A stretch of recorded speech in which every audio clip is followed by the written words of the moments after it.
Saludos cordiales, señoras y señores. ¿De qué manera afronta la ciudadanía las elecciones europeas del próximo 25 de mayo? ¿Nos estamos tomando en serio estos comicios o por el contrario se percibe ya la amenaza de la abstención? ¿Sabemos realmente qué nos estamos jugando? Esta noche en el estudio nos acompaña José María Castellano, miembro de la Ejecutiva Regional de Unión Progreso y Democracia y candidato al Parlamento Europeo por esta formación política y a quien ya saludamos. Buenas noches, José María. Buenas noches, ¿qué tal? Bueno, ya has manifestado en alguna ocasión que lo que te hizo entrar en política fue el desencanto. Y es curioso porque justo es el desencanto lo que está provocando que muchos ciudadanos se aparten de la política como si fuera algo ajeno a ellos. ¿Qué crees que está ocurriendo? Bueno, yo creo que los ciudadanos quizás hemos perdido el concepto de que lo público es nuestro y de que la política es nuestra y que nosotros somos políticos. Es muy normal que la gente dice, no, yo no entiendo de política. A mí no me hables de política que yo no entiendo. ¿Cómo no vas a entender? Políticos somos todos, somos animales políticos, ¿no? Ya decían los griegos. Opinar es hacer política. Otra cosa es que los partidos que están representándonos no hagan o no cumplan con sus funciones y, claro, dar lugar a que exista ese distanciamiento porque el ciudadano percibe que a la persona que se le ha encomendado la función pública de representación no lo hace como tal. Y entonces ya identifica incluso que la política se tiene que identificar con esos partidos políticos. No es así. Yo entré a Unión Progreso y Democracia a finales de 2009, totalmente desencantado. Fue una conversación que tuve con mi padre y me habló de un nuevo partido que había, tal y cual. Lo puse en cuarentena, yo seguía a ver qué hacía el partido, me gustó, me afilié y di el paso. Y di el paso porque yo mismo reflexioné y dije, vamos a ver, yo me estoy quejando de lo que está pasando. ¿Qué puedo hacer yo por cambiar las cosas? ¿Hay alguien que pueda solucionarlo? Como no encontraba ninguna fórmula cercana, dije, pues doy yo el paso. Y yo creo que ese es el acto revolucionario de los ciudadanos y que hay que hacer.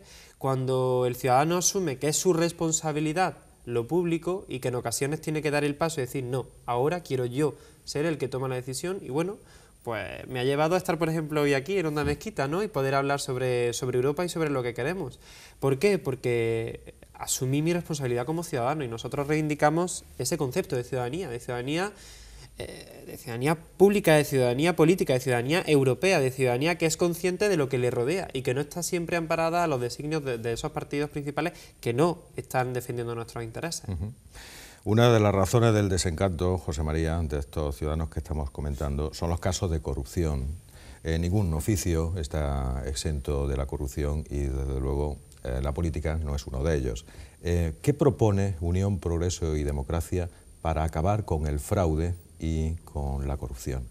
Nosotros a nivel europeo en nuestro programa recogemos la iniciativa de una fiscalía antifraude a nivel europeo que se complemente con la fiscalía y con todos los organismos antifraude que existen en los Estados miembros que integran la Unión Europea. Y es que tenemos que contemplar que la corrupción se ha convertido en un mal endémico de la mayoría de la clase política española y el problema es que yo creo que existe hasta cierta tolerancia y aceptación por parte de los ciudadanos.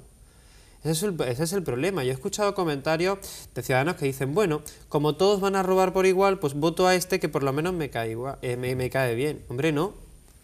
Primero que no todos van a robar por igual y segundo que es que el que roba tiene que estar fuera.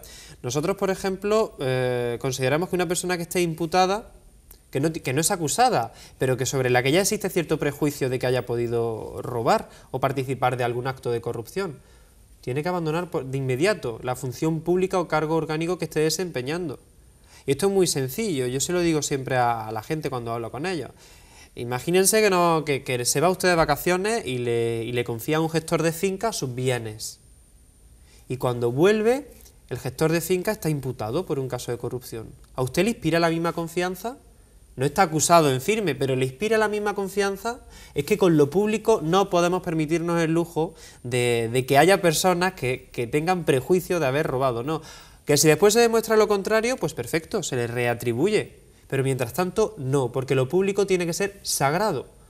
Cuando asumamos los ciudadanos de que el presupuesto público, las instituciones, los bienes públicos son sagrados y que tenemos que alejarla de cualquier indicio de corrupción, entonces estaremos en una democracia de verdad. De las de verdad. El problema es que los dos principales partidos están corrompidos hasta, bueno, desde su órgano de dirección hasta las bases en agrupaciones locales. Si hablamos de PP, pues podemos empezar a hablar de Bárcenas, de Gürtel, de casos en el País Valenciano, en la Comunidad de Madrid concursos de formación.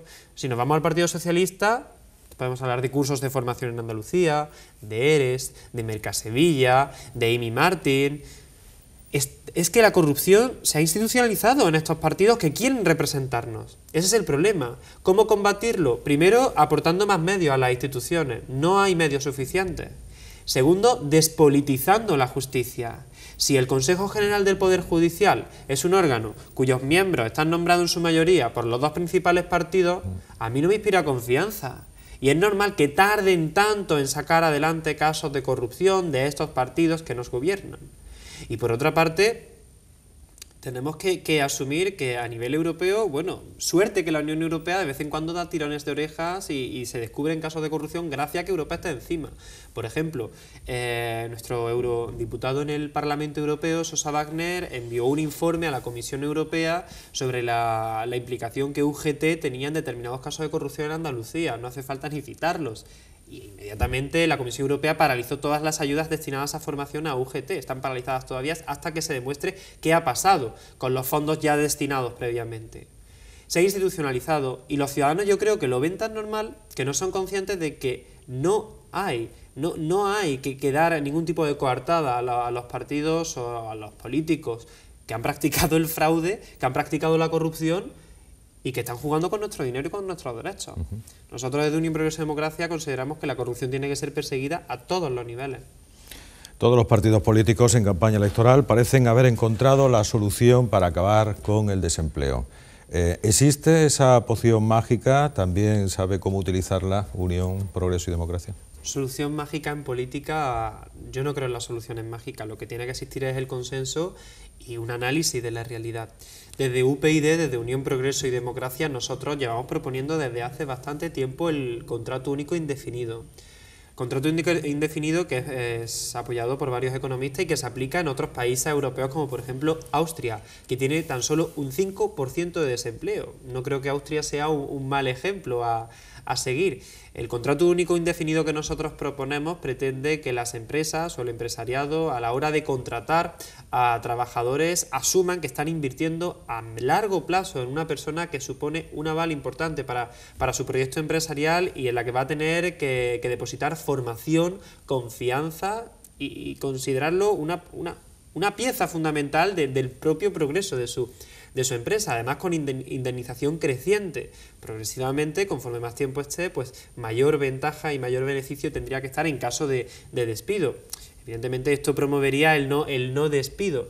Y así conseguiríamos que los empresarios, que las empresas, que la patronal, a la hora de contratar, contratase de acuerdo a sus verdaderos intereses a largo plazo. No a contratos breves de meses, de días, contrato temporal que en realidad no crea empleo y que al final tampoco consigue la estabilidad en las familias españolas.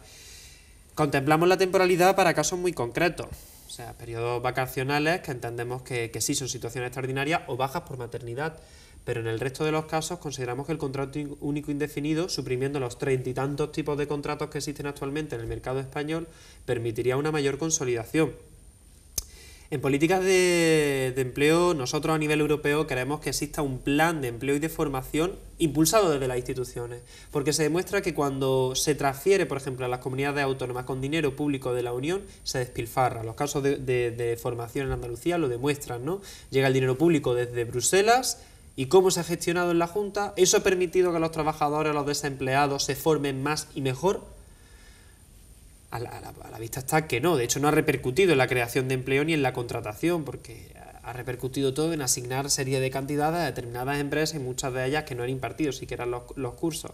La Unión Europea tiene que asumir muchísimas más competencias en ese tipo de materias. Nosotros estamos a favor de que la Unión Europea primero aspira a una Europa federal y segundo asuma mayor número de competencias que se han demostrado que, por ejemplo, en gestión autonómica no tienen ningún tipo de viabilidad. Por eso nosotros desde UPyD el contrato único indefinido, eso es lo que nosotros promovemos.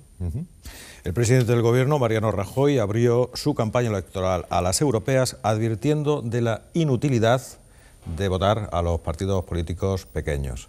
¿Cómo sentaron esas declaraciones en el seno de Unión Progreso y Democracia? Bueno, yo creo que es la demostración de cómo el bipartidismo está tocando fondo y está intentando por todos los medios mantenerse en el poder. De hecho, ahora se habla mucho de la gran coalición entre PP y PSOE. Incluso Felipe González salió diciendo que no, que hay que hacer una coalición entre PP y PSOE, como ya se ha hecho en Alemania. O sea, Partido Popular y Partido Socialista son los partidos que nos han llevado a esta crisis por su mala gestión del presupuesto público, por su despilfarro público, por su falta de previsión hacia los acontecimientos. Se hablaba de desaceleración económica cuando ya había crisis. Se han nacionalizado bancos como Bankia, que han sido gestionados, era una caja de ahorros, ¿no?, y cuyo consejo de administración integrado prácticamente por el PP. Ellos mismos han cocinado todo esto y ahora dicen que son ellos los que nos pueden sacar de la crisis. Y encima dicen que no se voten a otros partidos que no sean ellos, porque claro, los partidos minoritarios no son garantía de nada. Dicen además que es que ellos, que son los que han tenido capacidad de gobierno y lo han demostrado y son los únicos que pueden ir a Bruselas a negociar y a batallar por España.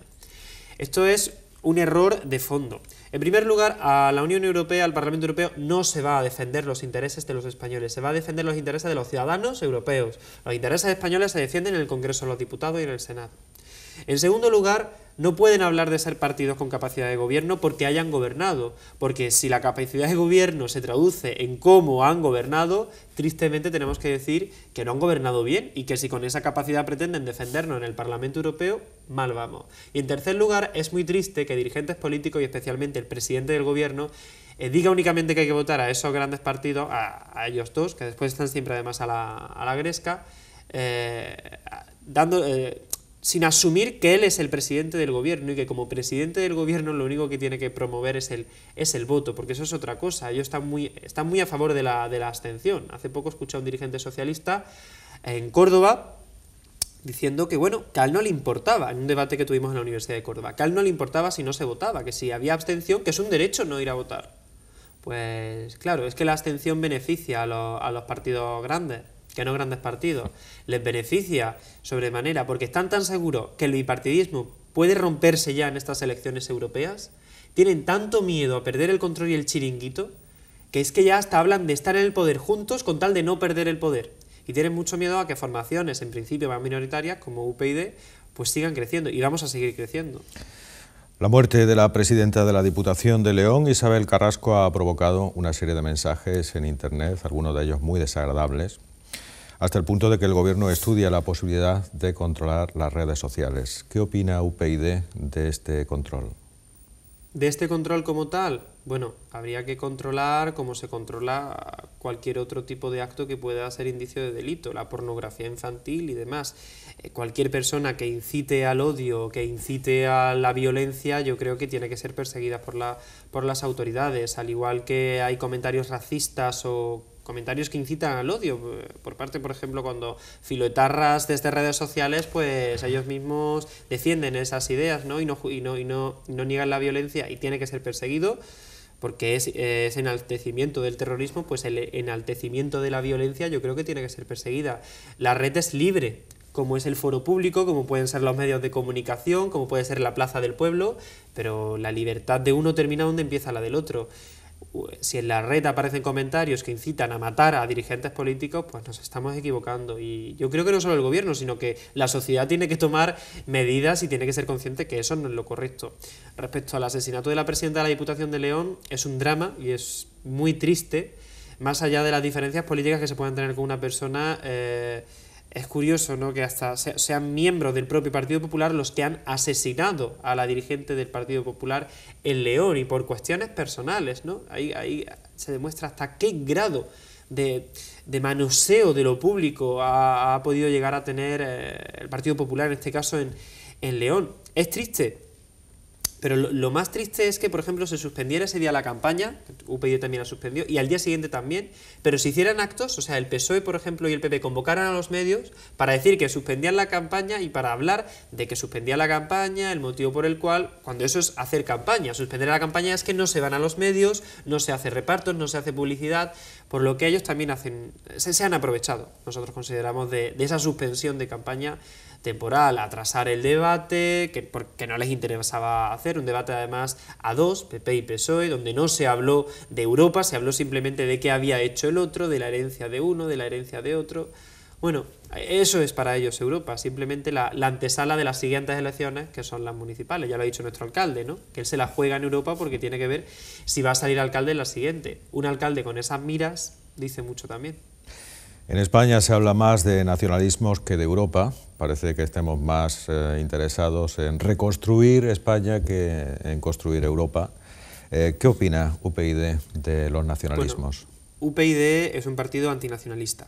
Nosotros somos un partido que está en contra de cualquier tipo de nacionalismo, ya sea catalanismo, españolismo, vasquismo. Estamos en contra, porque el nacionalismo es la negación de la diversidad, es la imposición de un nosotros frente al todos. El nacionalismo siempre aspira a la identidad, y la identidad siempre es personal, la identidad nunca puede ser plural, porque además la persona a lo largo de su vida cambia de ideas, cambia de creencias, cambia de gustos. No podemos pretender que un pueblo como tal, que el concepto de pueblo es abstracto, tenga una identidad y por esa identidad tenga que definirse, ¿no? Y el nacionalismo es uno de los enemigos de Europa. Nosotros consideramos que Europa a lo largo de la historia ha tenido tres enemigos fundamentales. Yo le llamo la tríada o el tridente antieuropeo.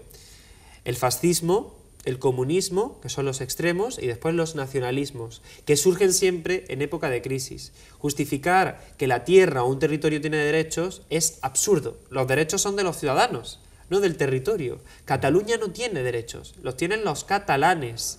El País Vasco no tiene derechos, Andalucía no tiene derechos históricos, no, lo tienen los catalanes. Los vascos, los andaluces, los españoles, los europeos, y a partir de nuestra ciudadanía podemos hablar de propuestas. Nosotros estamos en contra de los nacionalismos, y los nacionalismos surgen ahora de esta crisis porque son demagogos. El nacionalismo como tal, ¿qué es? ¿Qué solución política da? Simplemente aislarse del resto, considerar que lo tuyo es lo mejor porque es lo tuyo. Hombre, eso es infantiloide, ¿no? Es infantiloide pensar que, bueno, como soy yo y yo soy de este pueblo, pues lo mío es mejor. Pues no, así no vamos a ninguna parte. Y además, en un mundo tan globalizado y en donde Europa aspira cada vez más al Estado federal, a la cesión de competencias, a ser más Europa y menos partes, los nacionalismos no tienen cabida, no la tienen. ¿Y qué pasa con los impuestos? ¿Cómo es posible que en el País Vasco se paguen menos impuestos que en Andalucía? Pues porque tenemos un sistema injusto que además defienden los principales partidos. Es muy curioso. Los nacionalistas catalanes, que no los catalanes, los nacionalistas catalanes, ellos dicen que es muy injusto porque Andalucía recibe muchos fondos y produce menos y ellos están hartos de tener que pagar. Pero no hablan de los nacionalistas vascos, que son los primeros que defienden el cupo vasco, en donde no es que paguen menos, sino que lo que pagan se los quedan sus diputaciones forales y ellas la gestionan y lo reparten en los territorios del País Vasco. El sistema es injusto. Si en la fiscalidad no somos iguales, ¿qué tipo de ciudadanos somos? Esto es lo que a ellos les interesa. Y nuestro ministro de Hacienda, se me ha olvidado el nombre. Montoro. Nuestro ministro de Hacienda... Lo reconoce todo el mundo ya, sí, Montoro, es no, el más Montoro, conocido. Sí, que brilla por su ausencia, sobre todo académica, en la Universidad de Jaén. Pero bueno, nuestro ministro de Hacienda, Montoro, dijo que es que no se podía tocar la hacienda foral vasca ni navarra porque es que eso viene de nuestros antepasados, de nuestros ancestros, dijo, ancestros. Claro, si nos ponemos así, yo a veces, en plan broma, digo, pues nada, vamos a reivindicar el califato de Córdoba, llegamos hasta el norte y también pedimos, en base a esos derechos históricos, ¿no?, que nos paguen tributo. Es absurdo, y es un tema que no quieren tocar. No quieren tocar porque saben que es un tema delicado, ellos se aferran mucho a la historia, pero no, es que ya no vivimos en la Edad Media, no puede haber territorios con ventajas fiscales forales. Porque además a nivel europeo no se explica que existan ese tipo de excepciones fiscales y que todos tengamos que apechugar por igual y haya parte que no apechugue por igual, cuando además reciben bastantes fondos, porque toda esta campaña separatista de Cataluña, por ejemplo, la estamos financiando nosotros, porque el dinero público de la Generalitat, que viene de los presupuestos generales del Estado, vienen de nuestros impuestos. Entonces, yo, por ejemplo, como no nacionalista, tengo que financiar a toda esta campaña nacionalista. Es la injusticia, es el sistema de la autonomía asimétrico, el café para todos, que en su momento nos dimos, que pudo servir en su momento para vertebrar la nueva concepción democrática de España, pero que demuestra que es absurdo. Es absurdo, por ejemplo, que en Andalucía el SAS reconozca la cirugía de reasignación de género, de sexo, y vaya a Castilla-La Mancha y no. Que en Cataluña tengamos un servicio meteorológico propio, como si el tiempo en Cataluña fuera distinto al del resto de España, y en Valencia no. Que vayamos a una autonomía donde haya competencias determinadas en, pues no sé, en turismo y en la otra no. Que ahora el País Vasco, que ahora la región de Murcia diga que quiere lo mismo devolver educación porque no puede servir. Entonces, ¿esto qué es? Cada uno coge lo que le interesa.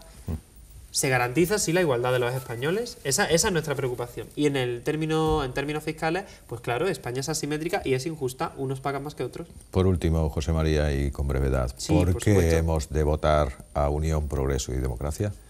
Porque Unión, Progreso y Democracia es una alternativa europeísta. Somos, de hecho, yo creo, la única alternativa europeísta. Somos los únicos que hemos elegido en primarias a nuestro cabeza de lista, Paco Sosa Wagner. Somos los únicos que hemos presentado un programa a nivel nacional para Europa, no a nivel autonómico como el PP, o no lo hemos copiado de un partido europeo como el PSOE. Y somos un partido que aspira a encontrar en Europa la solución para toda la crisis que Europa está atravesando, una crisis poliédrica, no solo ya económica, sino política, de valores, una crisis social.